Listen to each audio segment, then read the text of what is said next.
Epa, cuidado pra não cair.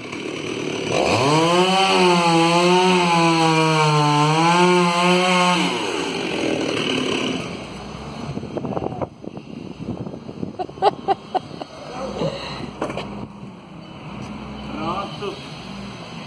Bora.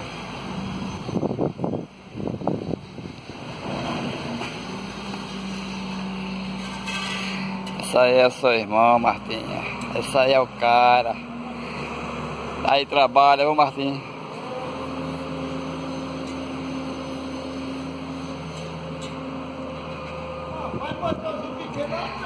Motorzinho pequeno aí é grande, meu amigo.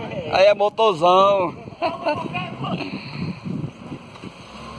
Falou, Martinho. Aqui é um pouco do trabalho ali do seu irmão aí. Dia a dia que ele faz aí. A gente bota logo a corrente nova dele, fica amarrando no solo.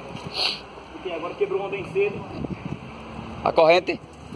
Quebrou uma pequena com ela. Enquanto ele não maciar ela ou não? Tem que maciar. Tem que maciar ele ou não? Aí, amigão. Tá vendo, Martinho? Seu irmão aqui não para não, mano. Aqui trabalha, a moto dele aí. E a serra elétrica.